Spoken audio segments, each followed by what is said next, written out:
kajian pengantar ilmu hukum ini adalah hukum yang tidak berdimensikan waktu dan berdimensikan tempat. Artinya yang kita pelajari adalah hukum secara universal, hukum yang memiliki nilai-nilai abstraksi atau nilai keumuman. Jadi bukan hukum positif atau bukan hukum yang berlaku dalam sebuah lingkup negara, lingkup regional, maupun lingkup waktu tertentu. Yang kita pelajari di sini adalah hukum pada umumnya atau hukum universal yang bisa ditarik di masing-masing tata hukum di sebuah negara. Jadi hukum yang kita pelajari itu bisa kita gunakan di hukum Indonesia, hukum Malaysia, kemudian hukum Barat, dan hukum yang lainnya. Jadi yang kita pelajari di sini adalah murni hukum yang secara universal. Slide selanjutnya. Nah, tadi kita sudah berbicara tentang pengantar ilmu hukum. Sebuah pengantar yang mengantarkan yuris atau akademis hukum untuk mengetahui dan mengenalkan kepada hukum. Sebelumnya saya ingin bertanya, sampling aja ketiga peserta di sini. Mungkin bisa menjelaskan sedikit apa itu hukum menurut pandangan teman-teman masing-masing. Bisa satu kata, dua kata, satu kalimat, atau bahkan menjelaskan secara gamblang. Silakan. Boleh hukum itu apa? Boleh satu kata, boleh. Saya minta moderator untuk menunjuk 3 orang ya. Siapa aja? Satu-satu. Ya. Oke, Mas. Mungkin ada yang mengajukan diri terlebih dahulu yang ingin yang menyampaikan. Oke. Tadi ada Bayu Haki dulu. Bayu Haki kemudian Vina nanti. Oke. Siapa dulu Mas? Bayu Haki dulu. Hukum itu menurut saya adalah produk otentik dari masyarakat itu sendiri yang berasal dari naluri, perasaan, maupun kesadaran, sikap, perilaku, kebiasaan adat, atau budaya mereka sendiri. Oke. Sangat bisa diterima. Bagus. Selanjutnya, Vina coba. Hukum itu menurutku adalah sebuah konsep peraturan yang disepakati oleh suatu masyarakat yang berlaku di suatu tempat, suatu waktu. Gitu, Mas. Oke. Bagus juga. Umi, sekarang yang ketiga. Oke. Menurut saya hampir sama seperti Vina, hukum adalah suatu aturan, dia tuh sifatnya mengikat di suatu masyarakat dan bisa berkaitan dengan norma-norma yang berlaku di masyarakat. Jadi dengan kata lain, hukum ini sangat penting perannya dan sangat melekat dalam kehidupan bermasyarakat, seperti itu. Oke. Terima kasih atas partisipasinya. Saya ucapkan. Tadi yang ketiga penjawab tadi semester berapa? 1 semua? 1 atau 3? Iya, semester 1. 1 semua ya? Semester 1? 1, Kak. Dari jawaban anak semester 1, teman-teman semester 1, kita bisa mendapatkan 3 jawaban yang memiliki varietas yang berbeda. Nah, kemudian apakah ini pertanyaan selanjutnya. Apakah pengertian hukum itu di kalangan ahli? Ya, lanjut slide-nya. Apakah pengertian hukum dapat dirumuskan dalam satu pengertian? Coba sampling aja. Satu orang, silahkan menjawab.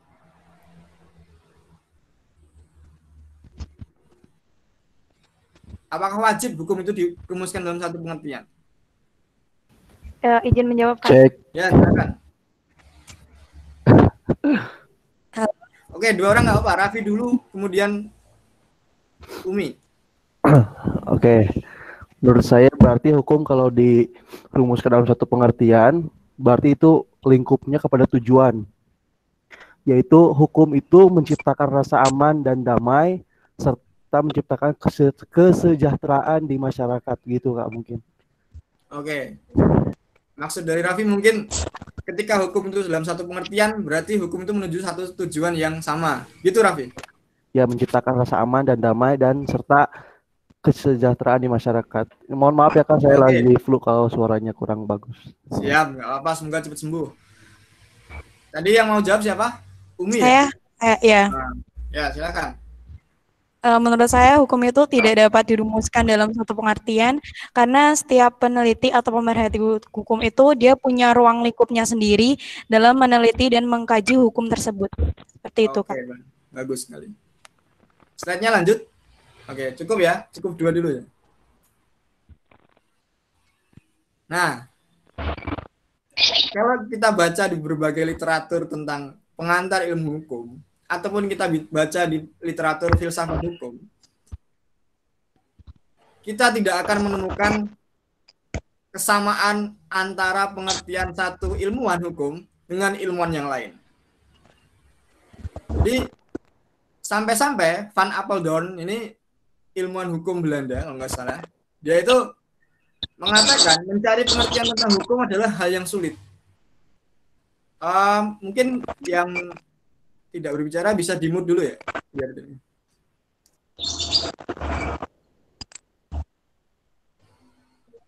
Oke, makasih.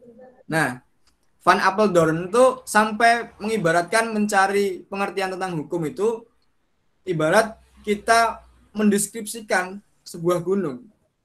Kalau kita berada di sisi utara gunung itu, mungkin kita akan berbeda melihatnya dengan orang-orang yang berada di sebelah selatan, barat daya, timur, barat.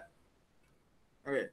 Jadi para ahli pun dalam merumuskan hukum, pengertian hukum itu sendiri tidak satu kata ataupun satu pengertian.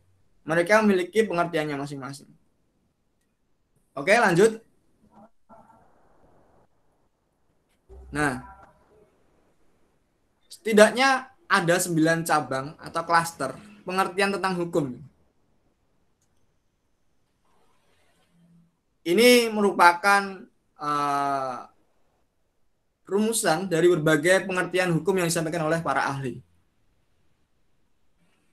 Yang pertama, kita bisa ambil contoh ketika teman-teman mau mengadakan, mau mengikuti UTS misalnya. Orang tua teman-teman bertanya, misalnya siapa di sini?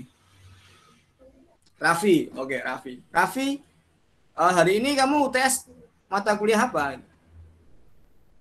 Aku UTS mata kuliah hukum pidana. Nah, hukum di sini itu diartikan sebagai hukum sebagai ilmu pengetahuan.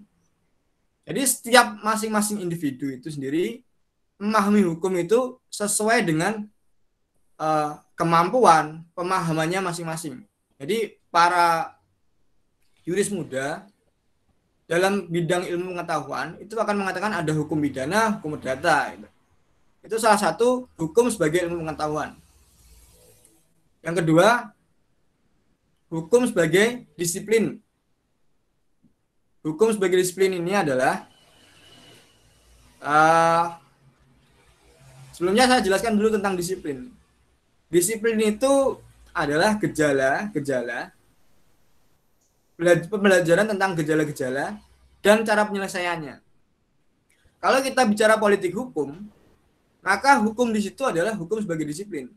Jadi politik hukum itu teman-teman adalah kebijakan resmi pemerintah untuk mengubah atau menghapuskan suatu ketentuan peraturan perundang-undangan yang diorientasikan berdasarkan tujuan negara. Jadi misalnya nih, pemerintah melihat investasi kita sedang kacau-kacaunya. Kemudian itu sebagai gejalanya. Solusinya apa? Solusinya adalah pemerintah membuat undang-undang cipta kerja, walaupun kontroversial ya. Kita nggak tahu. Kita nggak membicarakan tentang itu. Nah, ini disebut sebagai politik hukum. Nah, hukum di sini, politik hukum di sini dimaknai hukum sebagai disiplin yang pelajari tentang gejala dan solusi. Mungkin teman-teman agak kurang paham ya di sini ya. Karena memang politik hukum itu adalah mata kuliah yang akan teman-teman ambil di sesi jenjang lanjut. Mungkin teman-teman yang dari semester 5, semester 3 yang sudah ambil bisa. Selanjutnya, hukum sebagai norma atau kaidah pedoman tingkah laku. Terus bagaimana hukum yang kita pahami bersama sekarang. Selanjutnya, hukum sebagai tata hukum. Kalau hakim di pengadilan membicarakan bahwasanya perceraian itu kita dasarkan, dasar hukumnya adalah Undang-Undang Nomor 1 Tahun 74. Kemudian di Mahkamah Konstitusi mengatakan, pengadilan Mahkamah Konstitusi mengatakan bahwasanya dasar pembuatan undang-undang itu ada di dasar hukumnya ada di Undang-Undang 12 Tahun 2011. Maka hukum yang dimaksud di sini tentang undang-undang, undang-undang dasar, permen, perpres itu adalah sebuah tata hukum. Yang selanjutnya, hukum sebagai aparat. Pemahaman ini bisa kita dapatkan ketika kita bertanya atau melakukan survei kepada kalangan menengah ke bawah, kalangan grassroots. Misalnya, mahasiswa melakukan survei kepada tukang beca, pada gelandangan dan lain sebagainya. Mereka melihat hukum itu sebagai aparat. Apa yang mereka pahami tentang hukum itu aparat. Jadi, pemahaman yang paling dasar, yang paling lama tentang hukum itu adalah hukum sebagai aparat, hukum yang menakutkan. Jadi kalau teman-teman nanti di lampu merah, terus teman-teman takut terobos gara-gara ada polisi, berarti pemahaman teman-teman itu masih sebatas hukum sebagai aparat. Hukum di tataran yang sangat lama, pemahaman hukum yang sangat lama. Selanjutnya, hukum sebagai keputusan penguasa. Hukum sebagai keputusan penguasa ini, sebagaimana kita lihat misalnya surat pengangkatan keputusan presiden tentang ini, tentang pemekaran wilayah, keputusan presiden tentang pengangkatan itu keputusan gubernur tentang peresmian itu nanti menjadi hukum juga. Hukum di situ dimaknai hukum sebagai keputusan penguasa. Itu hukum juga.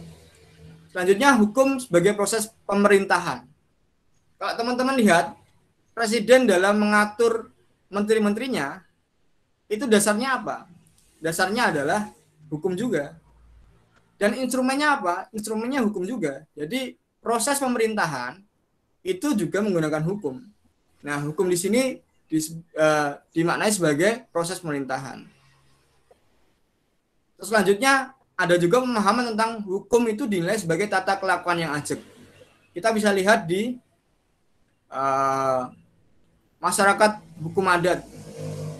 Itu mereka melakukan hukum berdasarkan apa yang sudah dilakukan turun-temurun, yang ajak dilakukan sebagai sebuah tatanan keajekan atau tata kelakuan yang ajak.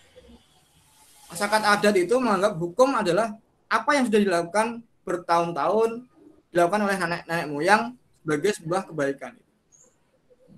Yang terakhir, ini pemahaman hukum yang paling tinggi yang dilakukan oleh para filsuf, itu hukum yang dianggap hukum itu adalah sebagai sebuah nilai. Hukum itu memiliki nilai. Jadi pentaatan masyarakat atas hukum itu didasarkan atas nilai. Sebagai contoh lagi di lampu lalu lintas. Kalau malam hari, saya ingin bertanya, kalau malam hari jam 12, jam 13, jam 12 malam atau jam 11 sampai jam 12, itu biasanya kan lalu lintas sudah sepi. Lampu merah biasanya dari arah berlawanan itu nggak ada, dari kanan kiri nggak ada. Tapi lampunya merah. Apa yang dilakukan teman-teman? Terobos pasti. Karena pemahaman teman-teman yang menerobos itu menganggap hukum itu sebagai aparat. Jadi ketika nggak ada aparat, nggak ada penegak hukumnya, hukum itu nggak ada. Padahal tidak. Bagi orang-orang yang memahami hukum itu adalah sebuah nilai yang mengandung unsur-unsur kebaikan, mengandung nilai-nilai kebaikan, maka dia menganggap lampu lalu lintas itu tujuannya adalah untuk kebaikannya dia sendiri. Tapi nggak jalan. Gimana? Nanti lampu merahnya terus itu gimana? Nggak jalan-jalan. Loh, Itu kan nggak berubah biasanya. kalau malam lampu merah itu tetap berubah. Di tempatku kuning terus sih, nggak pernah berubah. Ada merah terus. Beda, kalau kuning itu artinya daerah itu sudah dinyatakan sebagai daerah yang sepi dan bisa lanjut dengan kehati-hatian. Kalau rambu-rambu kuning itu artinya seperti itu. Cuma kalau merah, dia tetap wajib berhenti. Tanpa adanya petugas, itu menganggap hukum itu tanpa ada petugas pun sudah suatu hal yang harus ditaati dan memiliki kekuatan memaksa karena dia mengandung nilai kebaikan bagi diri saya sendiri maupun bagi orang lain. Kita nggak nerobos lampu merah itu karena kita takut mencelakakan orang lain dan takut diri kita celaka. Itulah nilai. Beda dengan orang yang dia tidak menerobos lalu lintas karena ada pos polisi.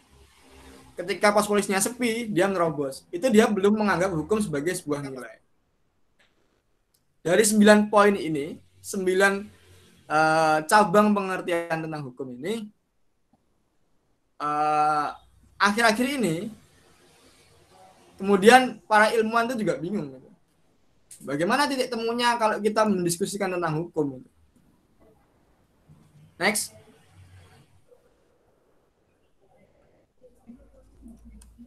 Gus, next, Gus. Nah, dalam kajian ilmu hukum, pengertian yang paling umum dan paling lazim digunakan hukum itu ini. Ada beberapa unsur hukum. Jadi kalau ilmuwan-ilmuwan hukum membicarakan tentang hukum, itu biasanya pengertiannya ini.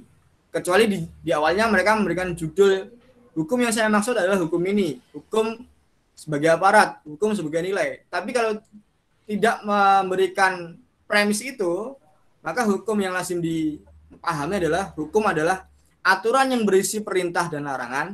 Jadi bentuknya adalah aturan, isinya adalah perintah dan larangan yang memiliki kekuatan memaksa, dia punya daya paksa, yang disertai sanksi yang tegas. Karena tadi punya daya paksa, dia disertai sanksi yang tegas, dibuat oleh negara atau otoritas tertentu. Jadi ilmuwan hukum modern, ketika mereka berbincang, itu pasti menggunakan ini. Nah, pengertian hukum ini yang biasa kita dengar sebagai hukum sebagai law, lex, gazette, lege, ley, itu pengertian hukum yang ini. Ya, Dek Vina, ada yang mau ditanyakan? Oh ya, sorry Kak, tadi kan bahas tentang pemahaman hukum sebagai tata kelakuan yang adil sama nilai. Nah itu tuh aku masih bingung nih. Ya. Kalau disebutkan tadi hukum sebagai tata kelakuan, itu kan contohnya kakak nyebutin tentang misalnya suatu masyarakat, dia melaksanakan ritual adat tertentu. Kalau bukannya kalau suatu masyarakat adat melakukan sebuah ritual, mereka melakukan itu berdasarkan nilai-nilai yang mereka jadikan acuan hidup gitu. Oke. Sebelumnya saya terus bedanya apa sama hukum sebagai nilai yang poin paling bawah sama poin yang tata kelakuan itu? Oke, terima kasih pertanyaannya. Mungkin saya kurang jelas ya menjelaskan di situ. Terima kasih. Sehingga teman-teman nanti bisa jelas menerimanya. Ya. Sebelumnya kita harus bedakan dulu tentang masyarakat adat dan masyarakat hukum adat. Masyarakat adat itu tidak memiliki perangkat hukum adat seperti pemerintah adat, kemudian hukum adat itu sendiri. Sedangkan masyarakat hukum adat memiliki dua itu. Kalau berbicara tentang di luar tadi ya, di luar masyarakat adat dan masyarakat hukum adat, berbicara tentang hukum sebagai tata kelakuan yang ajeg. Yang dimaksud dengan tata kelakuan yang ajeg itu adalah dia melaksanakan sesuatu aturan, sesuatu yang dianggap sebagai hukum tadi, memiliki kekuatan memaksa tadi, itu bukan berdasarkan nilai, bukan berdasarkan takut kepada siapa, tapi dia melihat itu sudah diterapkan berulang-ulang kali secara turun-temurun sehingga dia menganggap itu sebagai sebuah hukum. Jadi tata kelakuan yang ajeg itu seperti itu. Ajeg itu kan konstan. Dari mulai nenek moyang, kemudian kakek buyutnya, kemudian bapak ibunya itu melaksanakan itu di masyarakat hukum adat itu. Sehingga itulah disebut sebagai tata kelakuan yang ajeg. Itu disebut mereka sebagai sebuah hukum. Paham, Dek Vina?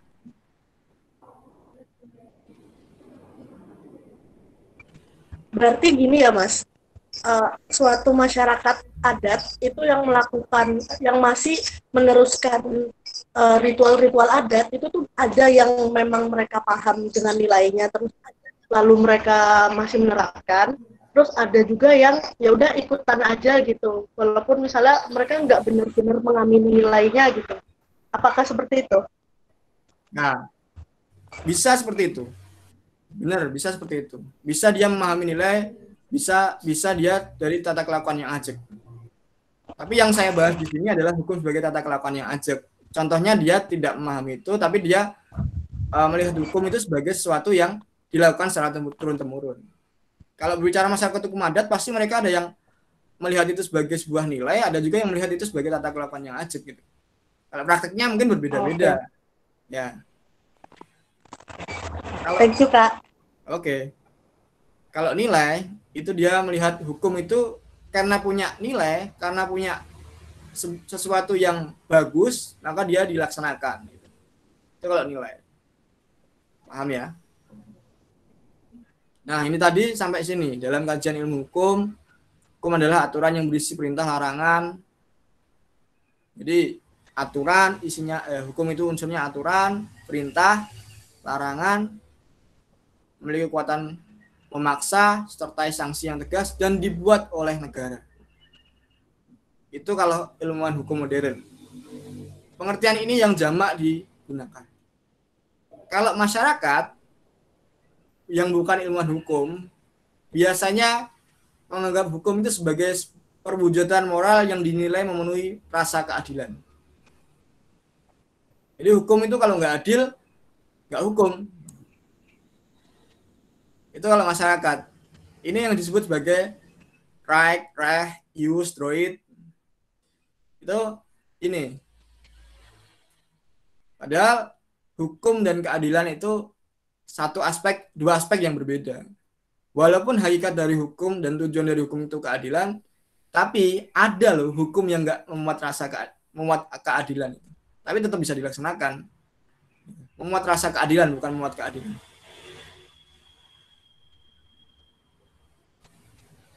Mungkin dari sini ada yang tanya. Oke, pasti ada pertanyaan. Kok bisa hukum keadilan? Gimana?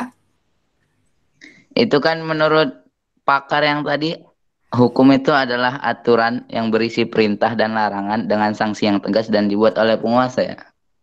Ya, dibuat oleh negara. Itu bisa dikatakan sebagai hukum formil dengan hukum material nggak? Masalahnya hukum material itu juga berisi perintah dan larangan, sedangkan hukum formil itu ya selanjutnya. Ya, benar. Bisa dikatakan itu sebagai hukum formil dan material. Jadi yang dimaksud hukum dalam yang digunakan para ahli itu adalah hukum positif. Kajiannya hukum positif. Bisa hukum formil, bisa hukum material. Dua-duanya bisa. Oke, lanjut. Kalau ada yang mau ditanyakan slide ini, silakan. Kak, saya mau nanya, Kak. Silakan. Tadi kan kakak bilang ya kalau hukum dan keadilan itu sesuatu yang berbeda. Terus kakak juga bilang ada hukum tapi dia tidak melingkup dalam keadilannya itu. Nah, saya yang masih bingung itu kenapa hukum itu didirikan kalau tidak ada keadilan di situ? Dan model sistematikanya itu gimana, Kak? Terima kasih. Saya sudah memprediksi pertanyaan itu akan muncul.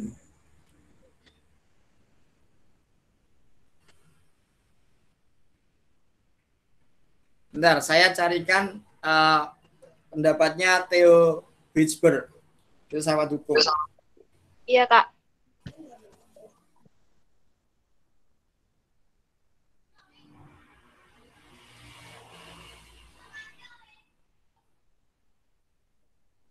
Oke. Contoh simpelnya Undang-Undang Cipta Kerja. Undang-Undang Cipta Kerja ini menurut pemerintah itu membawa dampak yang positif bagi iklim usaha dan iklim investasi dan juga bagi kehidupan para buruh. Menurut pemerintah. Tapi apakah masyarakat luas bisa menilai itu sebuah keadilan? Buktinya kemarin masih ada unjuk rasa. Nah, rakyat menilai Undang-Undang Cipta Kerja ini sebagai sebuah kedoliman, tidak memiliki keadilan. Tapi selama undang-undang itu belum dihapuskan, belum diuji materialkan, kemudian MK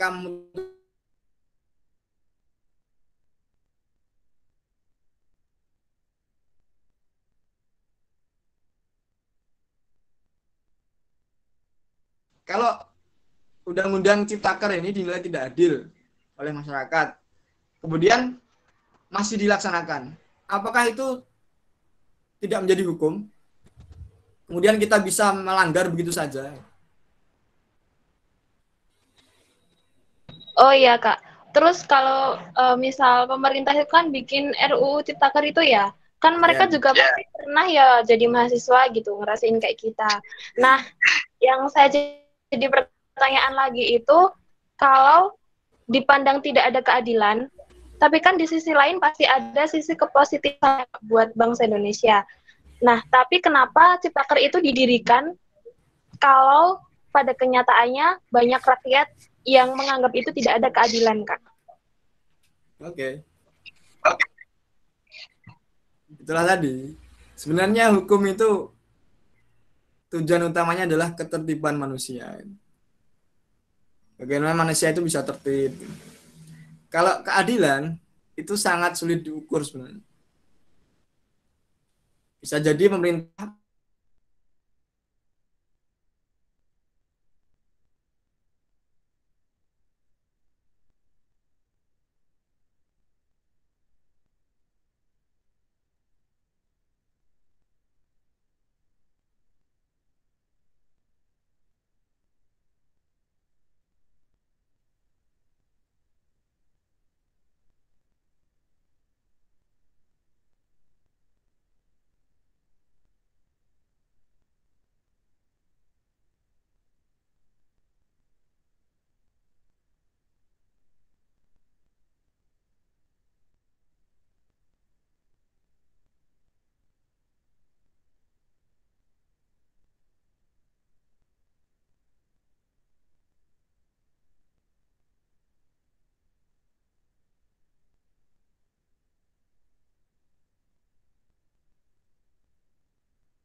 Halo.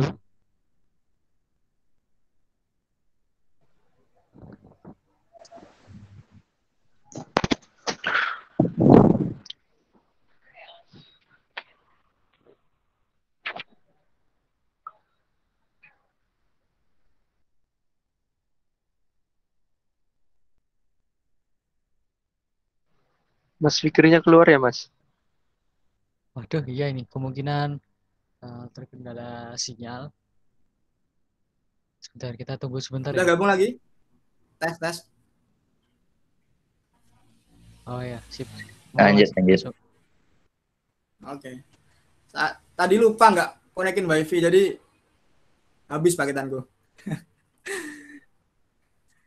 Jadi seperti itu ya. Unsur dari hukum itu perintah, larangan, yang memiliki kekuatan memaksa, disertai sanksi yang tegas, yang dibuat oleh negara. Unsurnya itu. Jadi kalau hukum itu tidak memuat keadilan,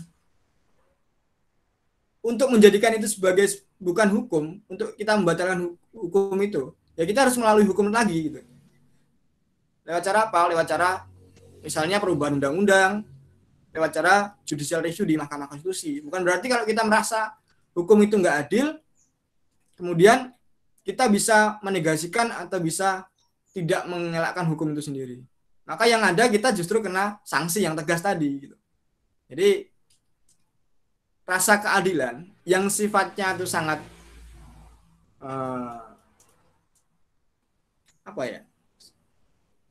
kualitatif, sulit diukur. Jadi hukum itu yang mengukur rasa keadilan itu ya lewat jalur-jalur pengadilan gitu. Jadi pemerintah itu tetap bisa melaksanakan hukum yang nggak adil selama rakyat tidak menuntut keadilan di pengadilan. Kurang lebih seperti itu ya. Untuk hukum itu dan keadilan itu berbeda. Gimana di Salma? Masih ada yang tanya kan? Ya Kak, makasih Kak. Berarti pada intinya itu belum tentu semua hukum itu ada unsur keadilan di dalamnya ya Kak. Betul. Tapi hakikat hukum harusnya mengarah ke keadilan. Oh iya Gitu. Kak. Ya, makasih ya Kak. Lanjut. Halo Kak. Yuk. Nah, tadi kan udah dijelaskan sama Kakak kalau tentang pengertian hukum, tentang apa saja hukum itu. Nah, kalau menurut Kakak, pengertian hukum dalam perspektif Islam gitu gimana, Kak? Apakah kita harus sinkron dengan hukum yang di luar sama yang di Islam itu harus tawasul, harus seimbang atau gimana menurut pendapat Kakak?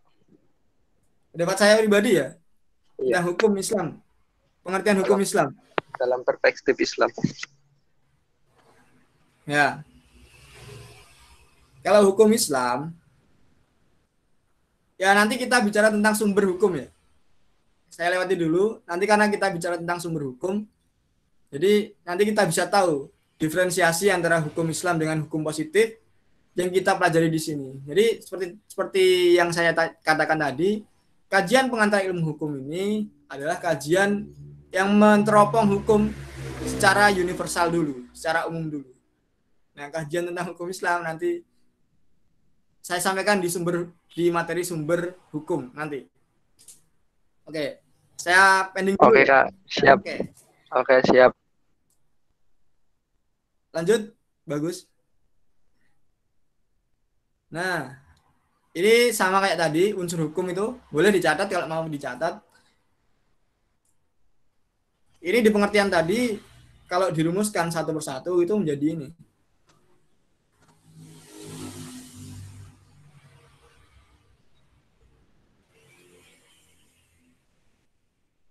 Saya berikan waktu untuk mencatat kalau mau mencatat. Yang pertama ada peraturan mengenai tingkah laku manusia dalam pergaulan masyarakat. Isinya kan peraturan. Yang kedua, peraturan itu diadakan oleh badan-badan resmi yang berwajib atau badan yang otoritatif. Yang ketiga, peraturan itu bersifat memaksa. Karena itu diberikan sanksi terhadap pelanggaran peraturan tersebut secara tegas.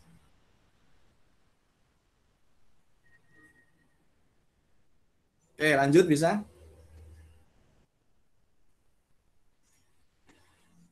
Materi yang selanjutnya. Karena ini adalah ensiklopedia hukum, jadi kadang antara satu subbab dengan subbab yang lain itu kurang begitu nyambung. Jadi kayak kamus itu antara pengertian satu kata dengan kata yang lain itu kurang nyambung. Tapi ini semuanya penting bagi landasan teman-teman memahami ilmu hukum selanjutnya. baik itu hukum positif, hukum yang berbasiskan agama, misalnya teman-teman dari HKI, teman-teman dari HES, teman-teman dari Syasah, itu semuanya basisnya bisa diteropong dari sini. Sekarang kita bicara tentang hukum sebagai makhluk sosial. Moderator, saya masih punya waktu berapa?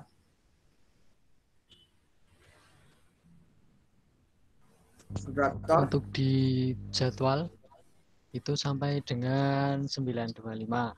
Atau saya beri waktu 10 menit lagi ya Mas, selanjutnya dilanjutkan dengan diskusi atau tanya jawab.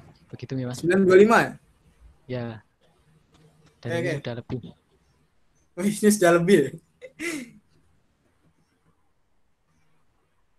9.40 Mas. Monggo saya Oke, makasih waktunya. siap. Ya, manusia sebagai makhluk sosial yang membutuhkan hukum.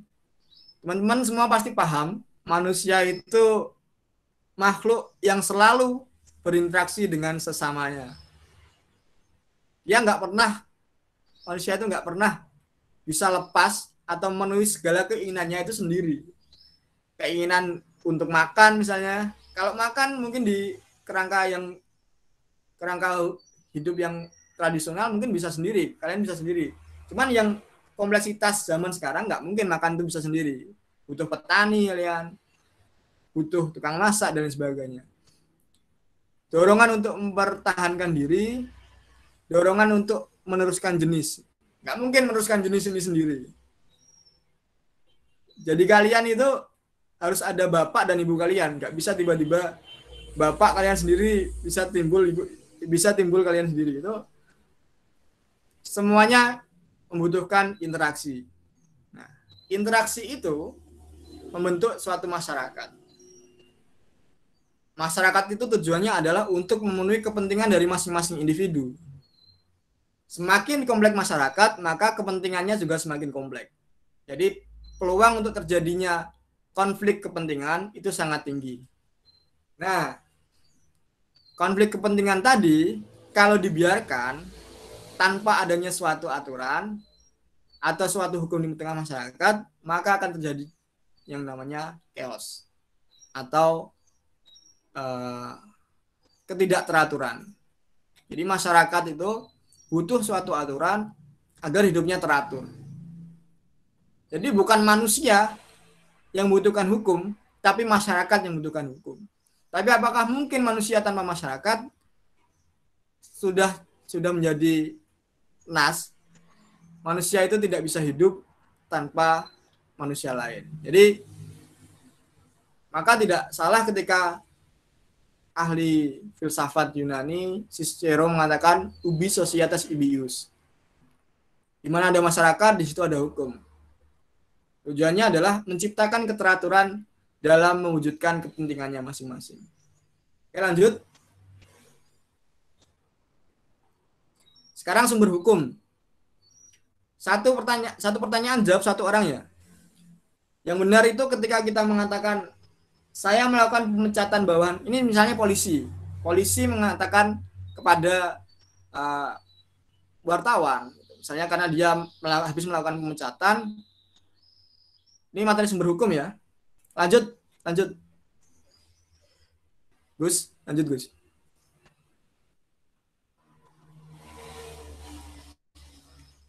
Waktunya karena udah mau habis.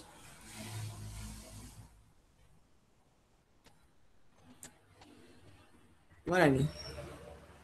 Lanjut lagi. Nah, teman-teman, kalau kita berbicara tentang polisi, lanjut. Yang benar itu, kata-kata kepala kepolisian ketika melakukan pemecatan tuh opsi pertama atau kedua. Saya melakukan pemecatan bawahan saya tidak sewenang-wenang. Ada dasar hukumnya. Atau yang kedua, saya melakukan pemecatan bawahan saya tidak sewenang-wenang. Ada sumber hukumnya. Silakan satu orang menjawab. Atau mungkin Faisal Husaini. Boleh jawab lagi nggak, Kak? Kalau menurut saya, yang opsi pertama, saya melakukan pemecatan karena pemecatan bawahan tidak sewenang-wenang karena ada dasar hukumnya. Kenapa?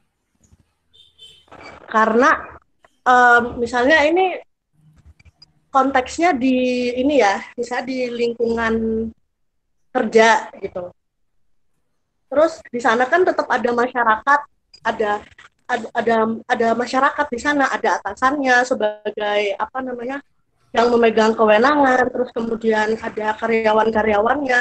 Nah di sana kan mereka punya suatu aturan yang aturan tersebut ada untuk apa mencapai suatu tujuan, misalnya tujuan untuk sama-sama sejahtera gitu. Kalau misalnya kenapa saya milih opsi pertama? Karena pemecatan tersebut dilakukan karena ada apa namanya suatu sikap atau perilaku bawahan tersebut yang melanggar aturan bersama. Kayak gitu. Oke. Itu lebih ya kayak gitu. That's it. Jadi kita ini berbicara tentang apa yang selama ini sering terjadi kesalahan di teman-teman khususnya Fakultas Hukum, sering salah menggunakan kata dasar hukum dan sumber hukum. Jadi opsi yang pertama itu adalah opsi yang benar, opsi yang kedua adalah opsi yang salah. Sumber itu padan katanya adalah asal. Jadi sumber itu adalah segala sesuatu yang bisa digali di situ hukum. Jadi sumber itu adalah asal dari hukum. Kalau dasar itu alas hukum. Jadi tindakan-tindakan pemerintah itu harus berdasarkan hukum, itu harus beralaskan hukum. Tapi hukum itu kalau sumber hukum itu tempat di mana kita bisa menggali hukum. Beda ya. Kalau tindakan real dan faktual itu harus berdasarkan atas hukum. Kalau bicara tentang sumber hukum, itu kita bicara tentang dari mana kita bisa menggali hukum.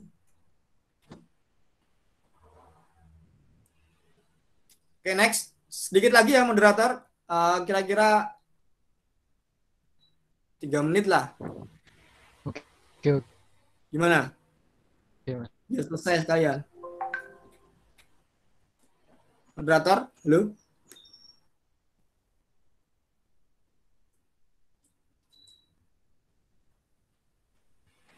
Boleh, Mas. Monggo. Oke. Sumber hukum itu dibagi menjadi 2 ya, teman-teman. Sumber hukum adalah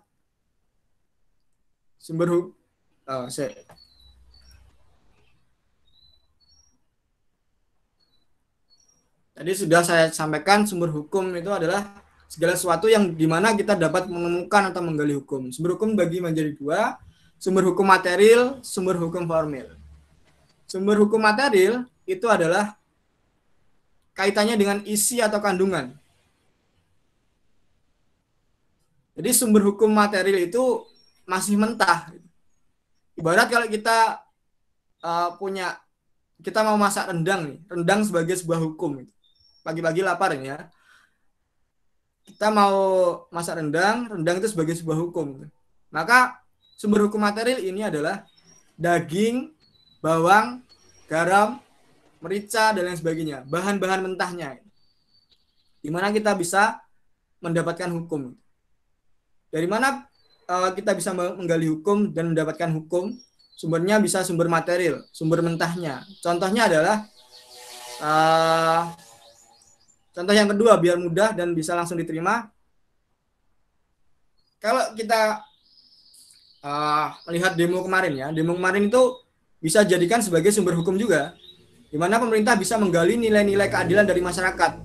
Tuntutannya apa aja, kemudian diserap oleh pemerintah, bahan mentahnya berupa tuntutan dari demonstrasi sebagai sebuah aspirasi, kemudian diolah oleh pemerintah menjadi sebuah hukum berupa undang-undang. Jadi sumber material dari undang-undang yang tadi itu adalah sumber hukum sosiologis berupa aspirasi dari masyarakat. Itu tempat di mana kita bisa menggali hukum. Galiannya, sumbernya adalah Bisa secara sosiologis, bisa secara historis, bisa secara filosofis. Ada 3 sumber material hukum. Kemudian yang kedua, sumber hukum formil. Next, presentasinya cuy. Kalau tadi kita dari bahan mentah, sumber hukum formil ini tempat kita menggali hukum dari bahan yang sudah jadi menjadi hukum itu. Contohnya hukum itu adalah undang-undang, traktat, itu kan sudah menjadi hukum itu. Kita contohkan undang-undang ya. Kita menggali hukum dari undang-undang. Contohnya kita membuat peraturan pemerintah. Peraturan pemerintah itu harus bersumber dari undang-undang. Maka peraturan pemerintah sebagai hukum itu sendiri bersumber dari hukum yang lain. Hukum yang lain tadi adalah undang-undang. Undang-undang misalnya sumber hukum yang lain undang-undang dasar misalnya. Undang-undang dasar itu juga bisa menjadi sumber hukum untuk undang-undang. Misalnya DPR membuat undang-undang itu dalam konsideran itu ada di bagian awal dalam sebuah undang-undang, itu pasti merujuk ke undang-undang dasar sebagai sumber hukumnya. Jadi undang-undang sebagai hukum itu merujuk pada undang-undang dasar, yang itu juga hukum juga. Jadi sumber hukum itu ada 2, sumber hukum yang belum jadi atau hukum material, sumber hukum material, yang kedua adalah sumber hukum yang sudah jadi menjadi hukum atau hukum formil. Sebagai contoh, undang-undang, traktat, jurisprudensi, kebiasaan, doktrin. Traktat itu perjanjian antar negara biasanya. Jurisprudensi itu putusan hakim. Misalnya di Amerika itu yang menganut sistem Anglo-Saxon, itu hakim dalam memutus suatu perkara, putusan hakim itu kan sebuah hukum juga, putusan hakim itu. Nah, dari mana hakim dapat menggali sebuah hukum tadi? Itu dari putusan sebelumnya, dari putusan yang lain. Jadi hukum bersumber dari hukum yang lain itu sumber hukum formil. Kalau hukum bersumber dari sesuatu yang mentah non-hukum, itu adalah sumber hukum material.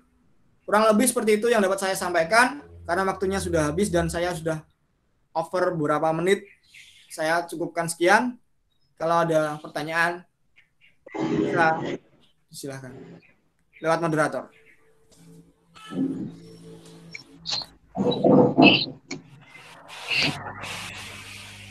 Baik, terima kasih kepada Kak Fikri. Selanjutnya, mungkin teman-teman yang ingin bertanya kepada Mas Fikri terkait materi pengantar ilmu hukum ini, monggo bisa ditanyakan dan didiskusikan. Seperti itu. Monggo, teman-teman. Mungkin bisa melambaikan tangan terlebih dahulu. Monggo, Mas Rido Hadi, mungkin ingin bertanya. Saya ingin bertanya. Dari pemaparan dari Mas Fikri Ilham tadi bilang tujuan hukum itu sendiri menciptakan keteraturan dan keamanan bagi masyarakat. Tapi pada era kali ini hukum justru malah memberi ketakutan bagi masyarakat. Nah, itu sebenarnya apa yang terjadi, Mas? Itu saja. Oke, ada lagi?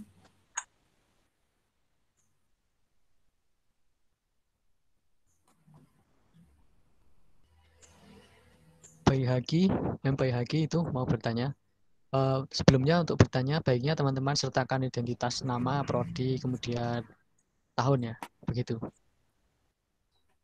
Apa enggak ini tahunnya? Namanya disebutin enggak? Enggak usah ya.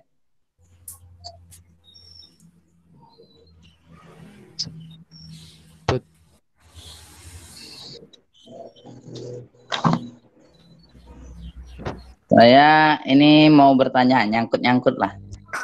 Saya mau ambil kutipan dari buku teori hukum miliknya Profesor Sudikno.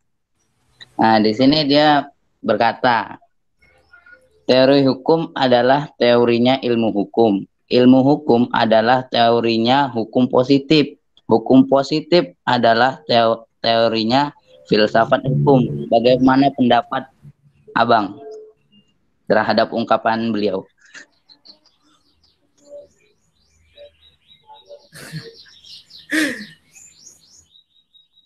Bisa diulang, bisa diulang. Profesor Sudikno kan berbicara di bukunya ini, teori hukum adalah teorinya ilmu hukum. Ilmu hukum adalah teorinya hukum positif. Hukum positif adalah teorinya hukum filsafat hukum. Itu gimana, Pak? Itu pendapat Mas.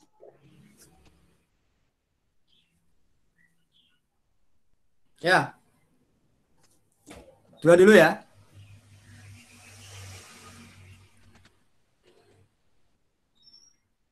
Gimana, bisa dijawab ini moderator gimana? Monggo Mas, langsung dijawab saja. Di sini ada Mas Fuad juga nih. Mas. Yang pertama pertanyaannya, tujuan hukum itu kan menciptakan ketertiban dan keteraturan dalam suatu masyarakat. Tapi kenyataannya kok begini gitu. Ya memang hukum itu tidak selalu bisa sesuai dengan, tidak selalu bisa ya. Kemungkinan bisa, kemungkinan tidak. Jadi hukum itu tidak selalu bisa sesuai dengan apa yang dicita-citakan. Maka ada das sein, ada das sollen. Apa yang dicita-citakan dan apa yang senyatanya.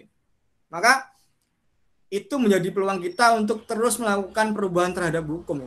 Jadi kalau ada hukum yang kita konstruksikan ternyata tidak sesuai dengan apa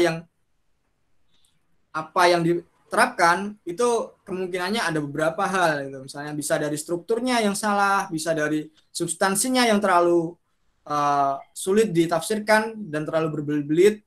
Kemudian bisa juga dari kultur atau dari masyarakatnya yang kurang taat terhadap hukum. Jadi evaluasi terhadap praktek penerapan hukum tadi bisa kita gunakan sebagai perbaikan hukum selanjutnya.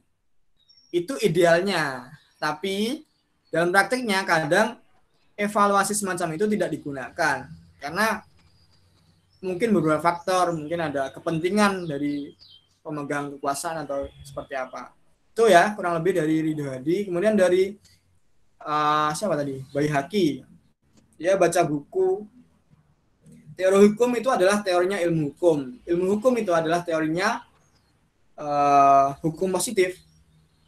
Hukum positif itu teorinya dari filsafat. Itu suatu pernyataan yang menurut saya, kan tanya pendapat saya ya. Menurut saya itu adalah hubungan kausalitas yang bersifat sirkular atau yang saling berkaitan gitu. Jadi kalau kita berbicara tentang ilmu hukum, itu dasar pijakannya adalah teori hukum itu sendiri. Dan ketika kita merumuskan hukum positif, dasar pijakannya adalah ilmu hukum juga. Jadi teori hukum itu jadi dasar pijakan untuk kita mempelajari ilmu hukum. Kemudian hukum positif itu pijakannya ilmu hukum, artinya ilmu hukum sebagai pijakan kita untuk merumuskan hukum positif. Yang selanjutnya adalah hukum positif sebagai dasar kita untuk kita berfilsafat hukum. Kita berkontemplasi, kita merefleksikan yang kemarin-kemarin